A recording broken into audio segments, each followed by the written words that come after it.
श्रुति का व्यवहार अपनी सास के प्रति बिल्कुल अच्छा नहीं था। वो अपनी सास को सिर्फ घर पे बोझ ही समझती थी। इतना राशन लाना पड़ा इस महीने, पैसे आते हैं हाथ में और चले जाते हैं, और ऐसे में आपकी माँ के खर्चे अलग। ऐसा कितना खर्चा करवा देती है माँ, है? और वैसे भी तुम तो कमा नहीं रही हो ना। आखिर तुमने बोल ही दिया ना कि मैं पैसे नहीं कमा रही हूँ। दिखा ही दी मुझे मेरी औकात, जताई ही दिया ना कि मैं किसी काम में नहीं आती हूँ। अरे तुम गलत समझ रही हो। मेरा कहने का मतलब था कि तुम हर बात का इल्जाम माँ पर मत लगाया करो ना। तभी बगल के कमरे से माँ आ जाती है। अरे बेटा, इतना तेज बोल के मत लड़ो, बाहर वाले सुन लेंगे। माँ जी, सुनने दीजिए उनको भी। उन्हें भी तो पता चले कि आपकी वजह से घर में पति पत्नियों के बीच में कैसी लड़ाइयाँ होती हैं। अरे बहू, मेरी वजह से? मैंने तो तुम दोनों को कभी ये नहीं दिखाया कि मेरे लिए लड़ो। माँ आप जाइए यहाँ से, मैं बात कर रहा हूँ ना। लेकिन बात तो मेरी हो रही है ना, तो मुझे तो बोलना ही पड़ेगा। बताओ बहू, क्या दिक्कत है तुम्हें मुझसे? अरे घर छोटा है, जगह कम है, यश की तनख्वाह भी तो लाखों में नहीं है। अब आपका एक्स्ट्रा खर्चा उठाना मुश्किल हो रहा है माँ जी। आप यश के छोटे भाई के यहाँ चले जाइए ना कुछ महीने। एक्स्ट्रा खर्चा? अरे माँ है मेरी, हमने किसी को पनाह थोड़ी ना दी है। एक्स्ट्रा खर्चा क्या होता है? जब हमको चाइनीज खाना होता है तो माँ के लिए भी सूप मंगवाना पड़ता है, ये एक्स्ट्रा खर्चा है। घर की ईएमआई के साथ माँ की दवाई की भी चिंता करनी पड़ती है, ये भी एक्स्ट्रा खर्चा है।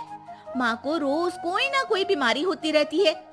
इसी डर से हम कार नहीं खरीद रहे कि हॉस्पिटल में पैसे लग गए तो कहाँ से आएंगे। और खाने पीने कपड़े इधर उधर के खर्चे तो जोड़ भी नहीं रही हूँ मैं।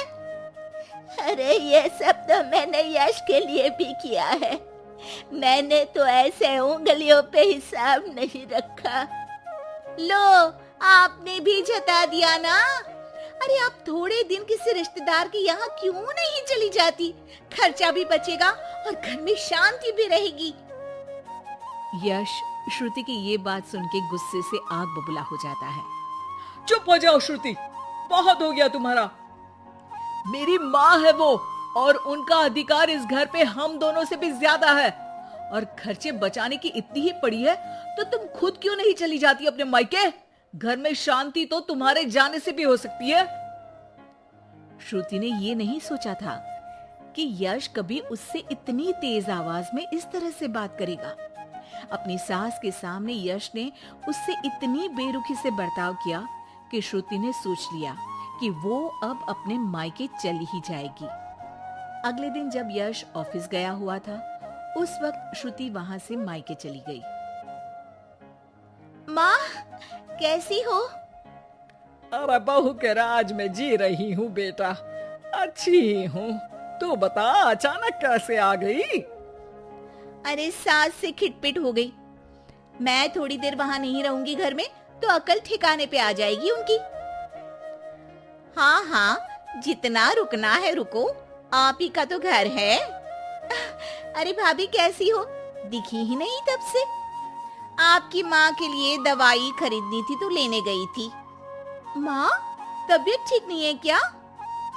अरे बेटा, बुढ़ापा है, बीमारी तो आनी ही है। अरे पर आप तो एकदम तंदुरुस्त रहती थी, आपको कैसे कुछ हो सकता है? आप खुश तो हो ना माँ? ये क्या बात हुई? खुशी तो रखते हैं, कोई रुलाते थोड़ी ना है आपकी माँ को। हाँ बेटा, खुश ही हूँ। माँ ये कहते हुए जरा भी खुश नहीं थी। थोड़े दिन श्रुति वहां रुकती है। एक दिन जब वो अपने भाई के साथ बाहर से कुछ सामान लेकर कार में आ रही होती है, तभी भाई पूछता है, कब जाने का प्लान है? अरे भैया, अभी तो आई हूँ। हाँ हाँ, वो तेरी भाभी पूछ रही थी कि कब जाने वाली हो। मतलब जाने से पहले बता दोगी तो अच्छा रहेगा, हम तैयार रहेंगे। एकदम जाओगी तो बुरा लगेगा ना। हाँ भैया, बता दूंगी भैया। अच्छा, वैसे हुआ क्या था तुम्हारे और तुम्हारे पति के बीच? हमारे बीच कोई लड़ाई नहीं हुई थी भैया, वो तो सास की वजह से लड़ाई हुई इसलिए आना पड़ा। आप चिंता मत करिए, मैं जल्दी चली जाऊंगी। अरे नहीं नहीं, रुकना। अरे तू घर में है तो शांति भी रहती है। क्या मतलब? अरे मत पूछ श्रुति, आए दिन माँ और तेरी भाभी में नोक झोंक चलती ही रहती है।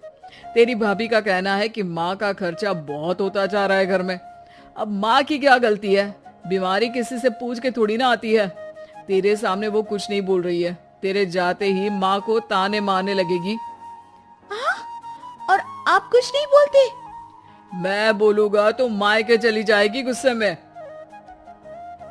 श्रुति ये जवाब सुन के चुप हो जाती है। उसे एहसास होता है जैसे ये उसकी भाभी की नहीं, उसी की बात हो रही है। पर भैया, आपकी तो इतनी अच्छी जॉब है, पैसों की कोई दिक्कत नहीं है, फिर भाभी को क्या दिक्कत है? अरे किसी को पालने के लिए मन में प्यार होना चाहिए श्रुति। जेब का पैसा भी जरूरी होता है, लेकिन नियत हो तो कम में भी खुश रहा जा सकता है। श्रुति उसके बाद कोई सवाल नहीं करती है और जाके सीधे अपने भाभी से कहती है, भाभी, आप माँ को अच्छे से नहीं रखती हो। भैया इतना कमाते हैं, फिर भी आप माँ को सिर्फ इसलिए ताने मारती हो क्योंकि उनकी बीमारी के कारण घर से पैसा जाता है। आपको मेरी माँ से लड़ना नहीं चाहिए भाभी। अच्छा, तुम इतनी समझदार हो तो अपनी सास से क्यों लड़के आई हो? श्रुति की आंखों के सामने वो सारे पल आ जाते हैं जब जब उसने अपनी सास को परेशान किया। वो उसी वक्त अपना सामान पैक करती है और जाने लगती है। अरे तू तो रुकने वाली थी ना श्रुति? जाना पड़ेगा, सासू माँ बीमार रहती है, उनका ध्यान रखूंगी माँ। अरे पर तू तो उनसे लड़के आई है ना? माँ, मैं ये सोच के आई थी कि मेरे बिना उनकी अकल ठिकाने आ जाएगी पर मेरी ही अकल ठिकाने आ गई और मैं अपनी सास का ध्यान रखूंगी, तभी तो अपनी भाभी को ये बोल पाऊंगी कि वो भी अपनी सास का ध्यान रखा करे। श्रुति को कोई नहीं रोकता, वो वापस अपनी सास के पास चली जाती है। अब श्रुति और उसकी सास कम चीजों में ही ज्यादा खुशी के साथ रहने लगते हैं।